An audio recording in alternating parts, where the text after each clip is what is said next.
Baik, selamat sore ibu-ibu, shalom. Ya, mari kita buka Alkitab kita. Kita melihat Lukas pasal yang ke-24, ayat yang ke-36 sampai 49. Sekali lagi Lukas pasal yang ke-24, ayat yang ke-36 sampai dengan ayat yang ke-49. Kalau sudah mendapatkan, saya membaca kebenaran firman ini demikian bunyinya, dan sementara mereka bercakap-cakap tentang hal-hal itu, Yesus tiba-tiba berdiri di tengah-tengah mereka dan berkata kepada mereka, "Damai sejahtera bagi kamu." Mereka terkejut dan takut dan menyangka bahwa mereka melihat hantu. Akan tetapi ia berkata kepada mereka, "Mengapa kamu terkejut? Dan apa sebabnya timbul keraguan-raguan di dalam hati kamu? Lihatlah tanganku dan kakiku. Aku sendirilah ini, rabalah aku dan lihatlah. Karena hantu tidak ada daging dan tulangnya, seperti yang kamu lihat ada padaku." Sambil berkata demikian, ia memperlihatkan tangan dan kakinya kepada mereka. Dan ketika mereka belum percaya karena girangnya dan masih heran, berkatalah ia kepada mereka, "Adakah padamu makanan di sini?" Ya, adakah padamu makanan di sini? Lalu mereka memberikan kepadanya sepotong ikan goreng, lalu mengambilnya dan memakannya di depan mata mereka.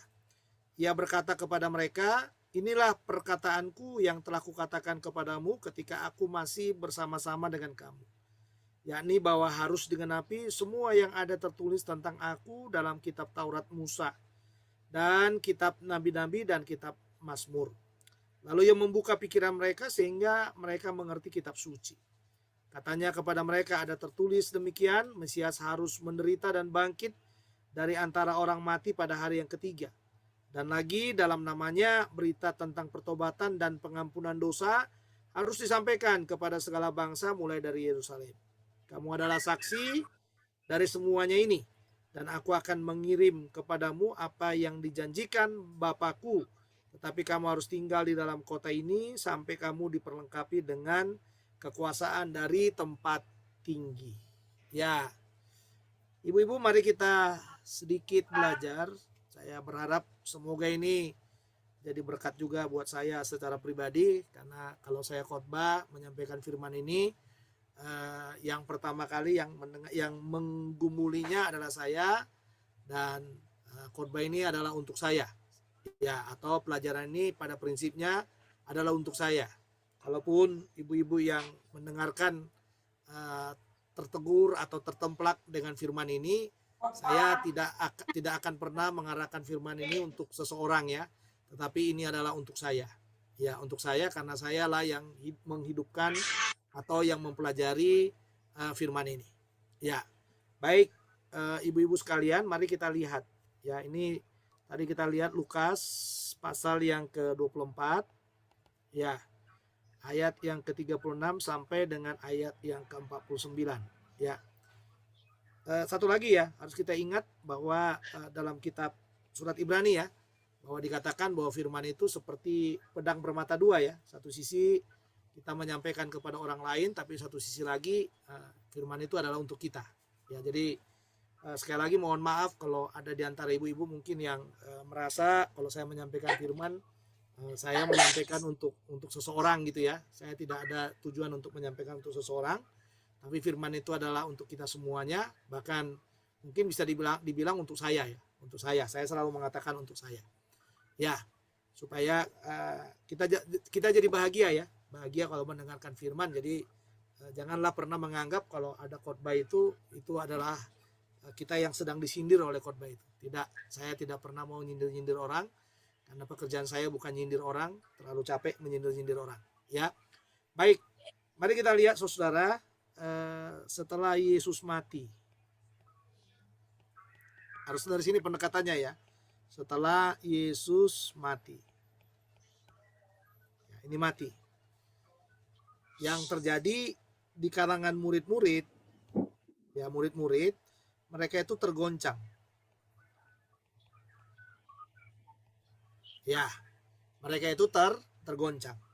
Jadi harus kita tahu juga setelah Yesus mati, bukan hanya murid-murid tergoncang saja, mereka juga adalah menjadi apa? Kacau balau ya, kacau balau atau ya kacau balau, ya, kacau balau. Bukan hanya itu saja, mereka terpisah. Ya, terpisah. Jadi mereka tidak menyatu. Ya. Nah, yang paling fatal lagi, waktu Yesus mati itu, iman mereka goncang. Nah, ini tadi ya, sudah. Ya, iman mereka tergoncang, kacau balau, terpisah.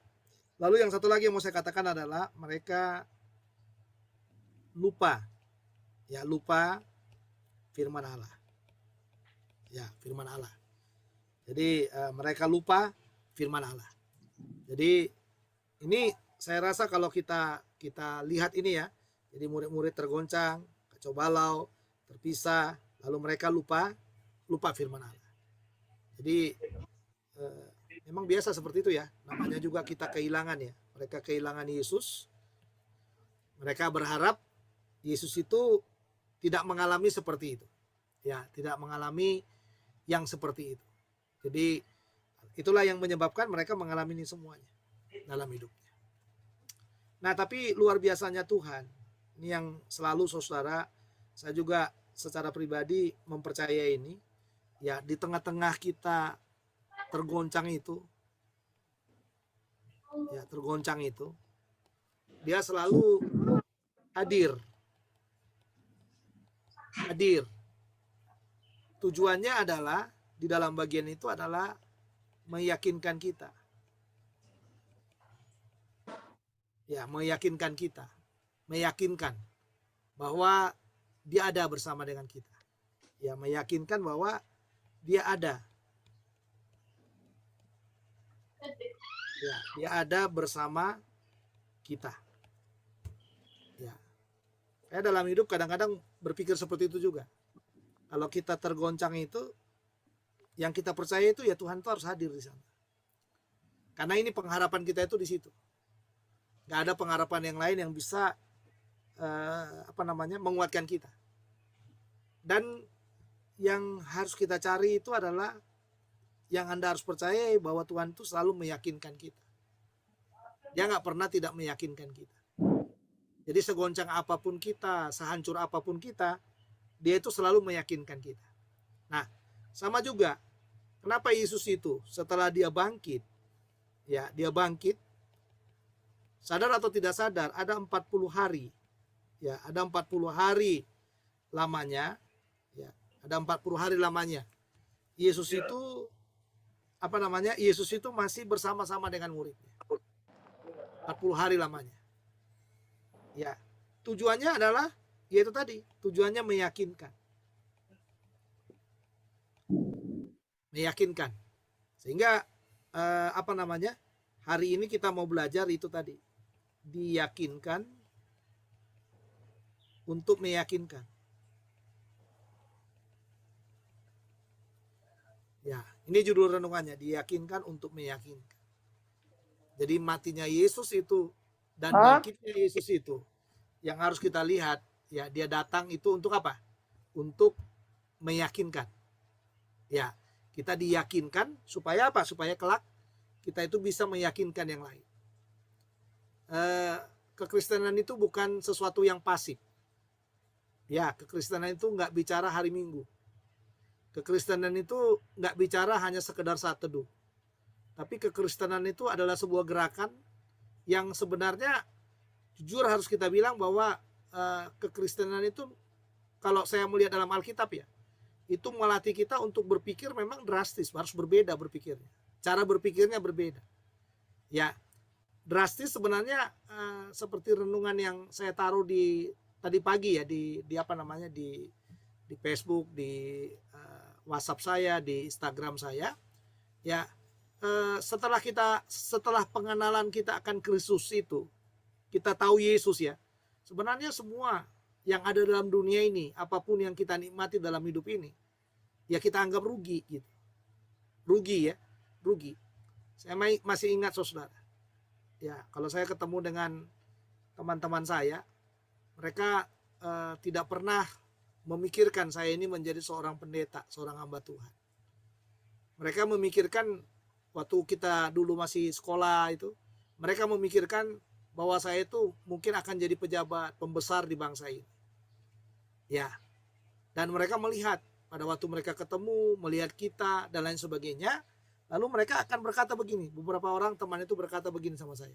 Nggak nyangka lu jadi pendeta. Ya, saya pikir kamu itu dulu jadi pejabat. Waktu kita sekolah, tampilan-tampilanmu, saya pikir kamu itu jadi pejabat. Tapi itu tadi. Jadi apapun itu saudara, kalau saya selalu berkeyakinan seperti ini. Ya, jadi mungkin persepsinya berbeda kali ya. Ya, semua kata kuncinya karena Kristus. Ya, karena Kristus, karena pengenalan kita akan Kristus katanya, karena pengenalan kita akan Kristus, masa lalu itu seperti apa? Tidak berguna. Jadi sehebat apapun masa lalu kita yang nggak berguna karena Kristus tadi. Karena Kristus, masa lalu itu juga kita menganggapnya seperti apa? Seperti sampah. Nggak ada yang bisa dibanggakan dari masa lalu itu. Jadi Anda mau sesukses apapun ya, nggak ada. Ya, saya juga pernah sukses dalam hidup saya. Tapi nggak ada yang bisa dibanggakan dari masa lalu itu. Termasuk mungkin sekarang setelah jadi hamba Tuhan juga. Sebesar apapun Tuhan menaruh kita, ya sehebat apapun kita dalam pelayanan kita, itu kan semua masa lalu. Karena pengenalan karena Kristus itu menjadi seperti ya kalau bukan Tuhan nggak mungkin deh. Jadi seperti itu kalimatnya. Kalau bukan Tuhan nggak mungkin deh. Seharusnya kalimatnya seperti itu. Tapi kadang-kadang saudara, jujur kita ini atau termasuk saya pribadi mungkin kadang-kadang kalau kita itu kecenderungannya itu adalah berbangga. Ya, makanya di Filipi pasal 3 itu mulai ayat 4 itu Paulus bilang, aku bisa berbangga. Aku bisa berbangga. Aku punya masa lalu yang bagus kok, katanya gitu. Aku bisa berbangga. Nah, ini saudara. Ya, jadi dia bisa berbangga dalam hal apapun, dia bisa berbangga dalam hidup ini. Ya, dalam hal apapun dia bisa berbangga dalam hidup ini. Tapi dia bilang, tapi karena Kristus ya nggak berguna. Menjadi tidak berguna gitu ibu-ibu. Nah, sama juga. Di tengah-tengah kegoncangan itu, karena Kristus. Nah, itu kata kuncinya ya. Ya, karena Kristus. Ini harus kita ingat sama-sama ini. Karena Kristus, inilah yang membuat Kristus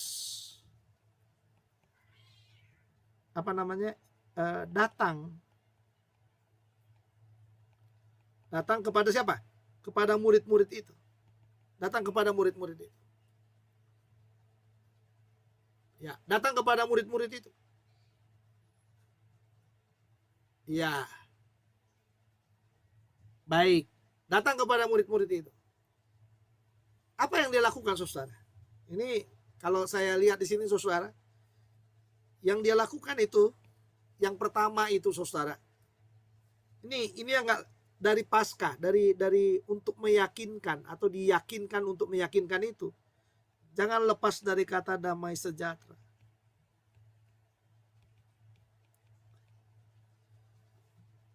Ini kata yang pertama yang Tuhan katakan.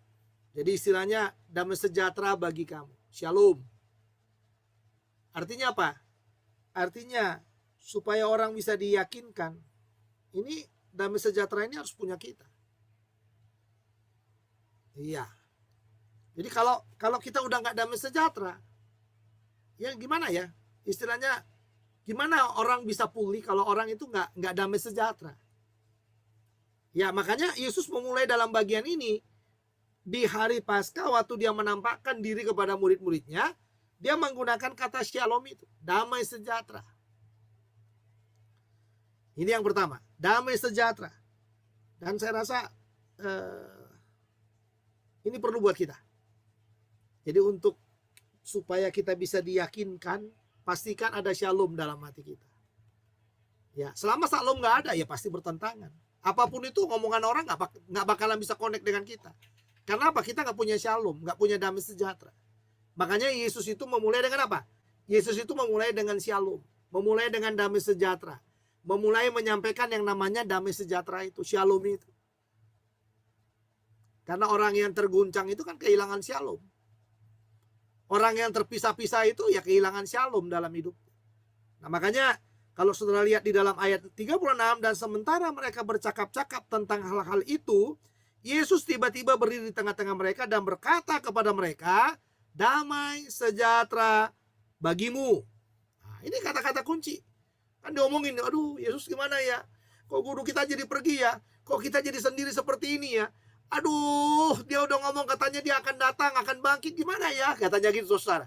Nah ini yang dikatakan. Yesus tiba-tiba datang dan berkata, damai sejahtera, shalom.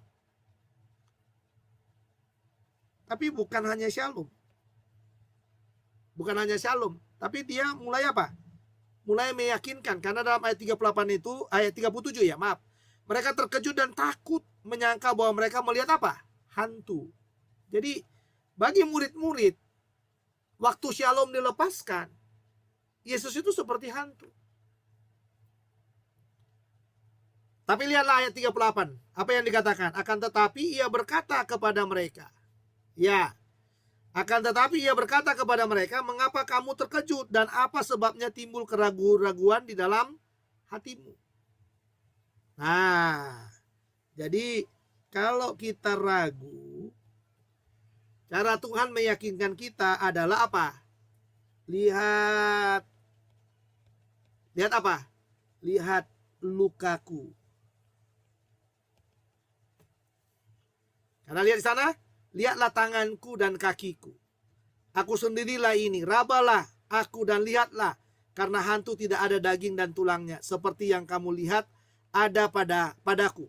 Sambil berkata demikian, ia memperlihatkan tangan dan kakinya kepada mereka. Nah ini saudara, jadi ragu, lihatlah lukaku. Kenapa tangan? Tangan ditunjukkan kaki, karena itu ada luka di situ. Ada lubang pakunya kan saudara. Makanya dikatakan dalam bagian itu, kita lihat di sini saudara, waktu kita ragu, lihatlah luka Yesus itu. Supaya apa? Tujuannya Tuhan cuma satu, supaya ya dengan mereka melihat luka itu, mereka dapat percaya. Karena kecenderungan kita tidak akan pernah percaya kalau kita nggak pernah melihat. Sekalipun itu modelnya teguran untuk kita dan lain sebagainya, kita nggak akan pernah percaya terhadap teguran demi teguran itu kalau kita nggak ngalaminya. Dan ini saudara yang Tuhan katakan di dalam bagian itu, ya ayat 41, dan ketika mereka belum percaya, sambil berkata demikian ia memperlihatkan tangan dan kakinya kepada mereka. Dan ketika mereka belum percaya karena girangnya dan masih heran, berkatalah ia kepada mereka, adakah padamu makanan di sini? Lalu mereka memberikan kepadanya sepotong ikan goreng. Ia mengambilnya dan memakannya di depan mereka. Tuh, disuruh lihat lukanya, masih belum percaya juga, masih tetap ragu. Sekarang yang berikutnya Tuhan katakan, mana ini? Ada nggak makanan di sini? Dia makan. Kalau hantu yang makan saudara kayak sundel bolong, makan bakpao. Pernah lihat ya film sundel bolong makan bakpao ya? Bakpao katanya gitu ya. Begitu dia makan bakpao habis semuanya sampai ketakutan itu. Ya tapi bakpaonya keluar dari lubang itu. Tapi Yesus tidak. Yesus bukan sundel bolong. Ya, Yesus adalah Tuhan. Yesus adalah Kristus. Dikatakan di dalam bagian itu saudara. Ya, lalu yang berikutnya. Ayat 44. Di sana, ia berkata kepada mereka, inilah perkataanku yang telah kukatakan kepadamu ketika aku masih bersama-sama dengan kamu. Ya, yakni bahwa harus digenapi semua yang ada tertulis tentang aku dalam kitab Taurat, Musa, dan kitab Nabi-Nabi dan kitab Mazmur. Lalu ia membuka pikiran mereka. Nah ini, jadi kalau kita ragu saudara, Tuhan itu maunya kita percaya sama dia. Tapi kalau kita nggak bisa percaya juga, mau nggak mau Tuhan itu bagaimana? Membuka. Nah ini saya suka ini saudara. Membuka pikiran kita. Membuka pikiran kita. Lalu yang membuka pikiran mereka, Sehingga apa? Sehingga mereka mengerti kitab suci. Kalau kita nggak ngerti firman itu, Tuhan tuh membuka pikiran kita supaya kita mengerti. Karena kitab suci itu kan nggak bisa ditafsirkan menurut kemauan manusia, toh. Kitab suci itu hanya bisa ditafsirkan menurut apa? Menurut kemauannya Tuhan, kehendaknya Tuhan di dalam kebenaran daripada firman itu. Jadi ini kata kuncinya penting ini, membuka pikiran mereka.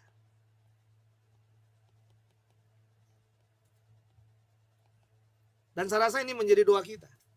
Kalau ada orang yang sulit, masih ragu, nggak mengerti kebenaran, nggak mau berjalan dalam kebenaran saudara, ya ini kita berdoa supaya orang itu kita minta supaya Tuhan buka pikiran mereka, supaya mereka mengerti apa? Mengerti kitab suci. Karena ya orang Kristen ya semua yang ada untuk orang Kristen itu ya di Alkitab, nggak ada yang lain kan, nggak ada tradisi-tradisi tertentu. Ya tradisi tertentu yang bisa meyakinkan kita bahwa bahwa kita ini seolah-olah ada tambahan-tambahan gitu ya, tambahan-tambahan supaya kita diarahkan kepada tambahan-tambahan itu. Tidak. Orang Kristen itu hanya kitab suci, nggak ada yang lain, hanya kitab suci saja. Dan kitab suci itu nggak bisa dipahami. Saya punya banyak buku tafsiran di ruangan saya ini, tapi buku tafsiran ini bukan menjadi standar ya untuk memahami kitab suci. Jadi memahami kitab suci itu yaitu tadi membuka pikiran mereka. Kalau dalam bahasa teologinya katanya kita butuh apa? Iluminasi. Apa itu iluminasi? Penerangan. Penerangan dari siapa? Dari Roh Kudus. Supaya kita bisa percaya kepada kitab suci. Nah, itu yang dibilang Yesus. Kenapa kamu harus ragu? Kenapa kamu harus goncang? Kenapa kamu harus takut? Kenapa kamu harus hilang pengharapan ketika kamu melihat saya mati? Nah, itu dia bilang di dalam bagian ini. Semuanya harus digenapi. Apa yang ada dalam kitab Taurat, apa yang dalam kitab Nabi, apa yang ada dalam kitab Mazmur. Semua harus digenapi katanya. Tapi nggak ngerti juga.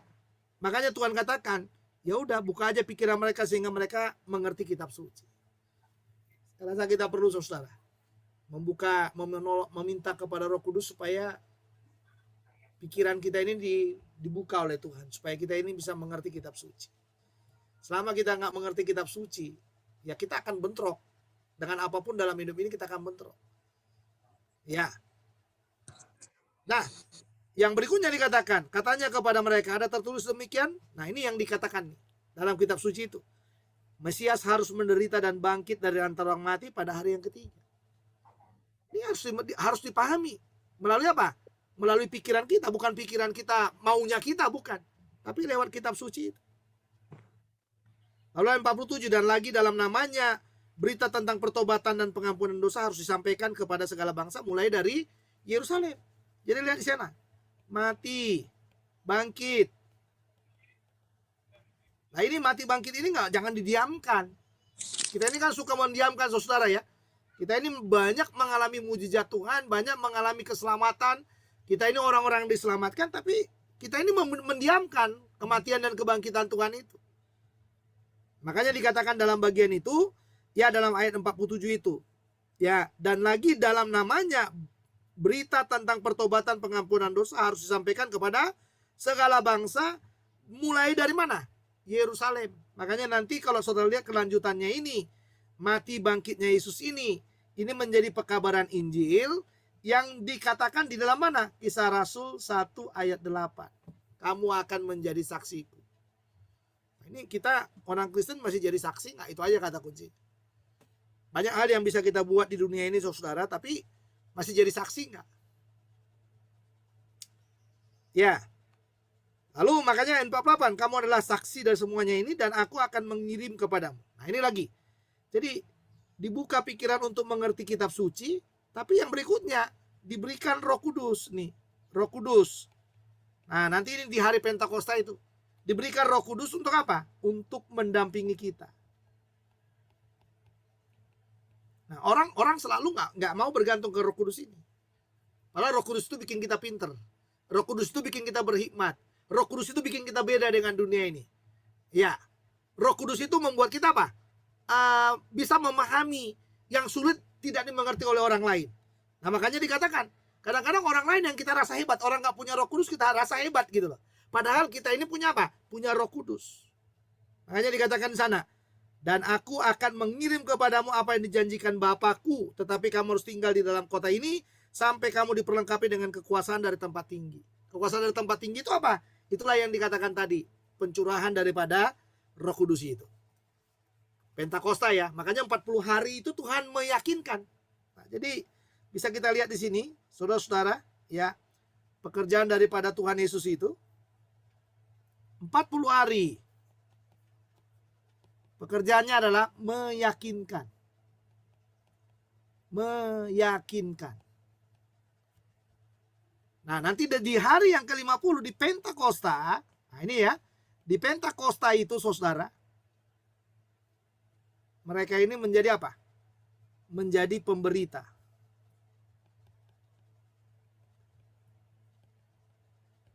Jadi siklusnya itu sebenarnya begini.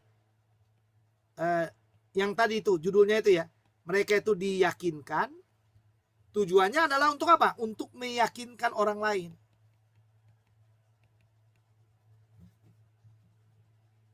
Diyakinkan. Jadi 40 hari itu Yesus itu meyakinkan, diyakinkan. Mereka itu diyakinkan oleh Yesus. Supaya nanti setelah Pentakosta itu, mereka akan menjadi pemberita.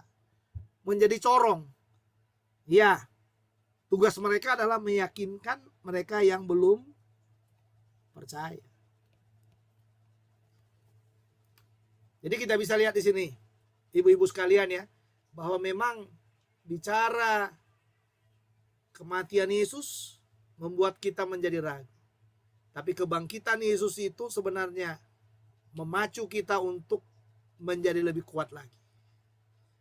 Karena lewat kebangkitan itu lihat sana. Sebenarnya kebangkitan itu bicara apa? Itu tadi.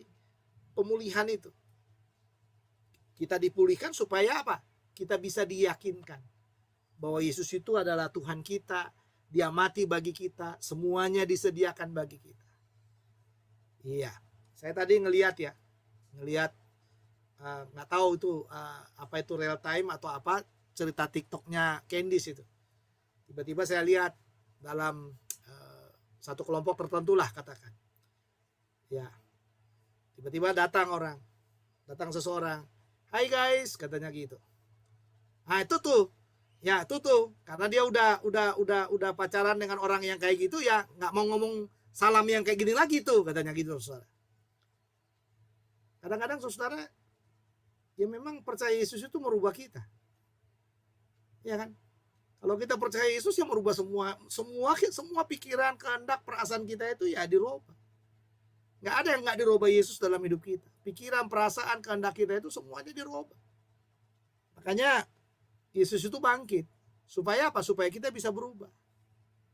Jadi selama kita tidak mengalami yang namanya kuasa kebangkitan itu dalam hidup kita, saudara, ya sulit kita diyakinkan. Dalam hal apapun kita sulit diyakinkan.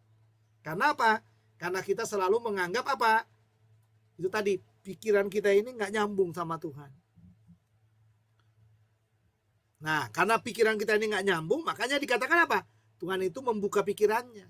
Nah, ini pikiran ini loh, kita harus minta kepada Tuhan supaya Tuhan itu membuka pikiran kita. Sehingga apa? Sehingga kita mampu mendengarkan apa yang Tuhan katakan kepada kita. Jadi kalau kita nggak bisa membuka pikiran kita di hadapan Tuhan, ya kita nggak bisa mendengar Tuhan dengan baik dalam hidup kita. Nah ini, mereka bisa mendengar Tuhan dengan baik, firman bisa sampai kepada mereka, mereka berubah, tidak menganggap Tuhan lagi hantu dan lain sebagainya. Itu saudara, itu tadi, karena Tuhan membuka pikiran mereka supaya mereka mengerti kitab suci. Nah kita ini orang percaya perlu saudara, belajarlah berkomunikasi dengan baik dengan Tuhan. Mintalah Roh Kudus itu membuka pikiran kita supaya kita bisa mengerti kitab suci. Nah ini makanya dikatakan kita diberikan apa? Roh Kudus yang bisa meyakinkan kita, mendampingi kita, dan membawa kita kepada kebenaran. Nah kalau begitu saudara, ya kalau dari sini kita bisa melihat sekarang dari pesan dari Paskah ini, kira-kira penerapan apa yang harus kita lakukan dalam hidup kita? Ya. Coba kita lihat ya. Aplikasi apa yang kita dapatkan dari bagian ini? Aplikasi apa? Satu, jangan ragu akan siapa? Akan Tuhan Yesus.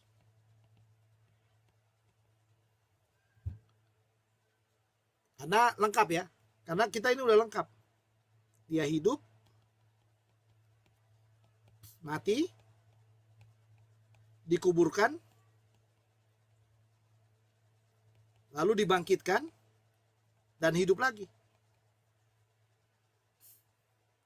Jadi kita tidak percaya kepada Yesus yang hanya mati aja, atau yang dikuburkan saja.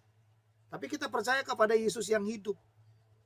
Dia hidup dan dia terus hidup dalam hidup kita. Jangan ragu. Yang kedua, siap jadi saksi.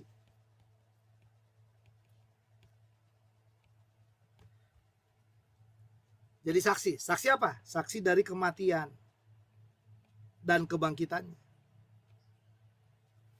Siap jadi saksi dari kematian dan kebangkitan.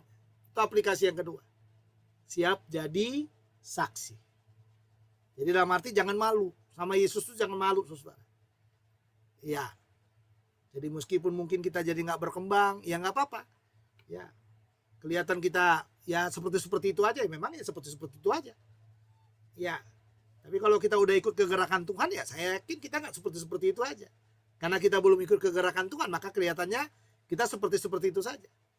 Kalau saya juga nggak ikut kegerakan Tuhan, saya anti Roh Kudus, saya anti ini, saya nggak mau nerobos bersama dengan Tuhan, ya saya nggak dipakai juga, saudara. Ya, 1000 kali saya kuliah S3 katanya nggak bakalan dipakai. Kalau cuma pekerjaan saya tukang kritik, ya orang berteologi, orang khotbah saya kritikin, gitu ya nggak bisa. Harus mendengar juga. Telinga kita ini harus mendengar juga. Supaya telinga kita ini bisa jadi apa? Jadi berkat. Ya, jadi hamba Tuhan itu memang paling sakit itu tuh. Ya, paling sakit bagi hamba Tuhan itu kalau dia bicaranya mungkin nggak jadi berkat lagi buat orang lain. Nah, itu udah paling sakit itu, susah. Ya, paling sakit itu. Kalau hamba Tuhan tuh kalau udah bicaranya udah nggak jadi berkat. Udah nggak didengar. Ya, itu sakit bagi hamba Tuhan sebenarnya. Tapi apapun itu saudara harus belajar. Kita ini harus belajar jadi saksi. Ya, sesakit apapun itu ya harus jadi saksi. Jadi jangan ragu akan Tuhan Yesus, lalu siap jadi saksi, karena itu yang diharapkan dalam bagian ini. Lalu yang ketiga, ini bergaullah dengan Roh Kudus.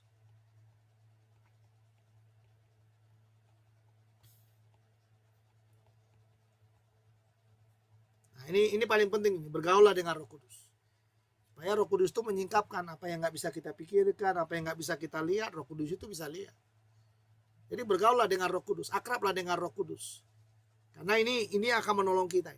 Ya, dengan demikian itu tadi diyakinkan untuk meyakinkan itu bisa menjadi jalan-jalan hidup kita.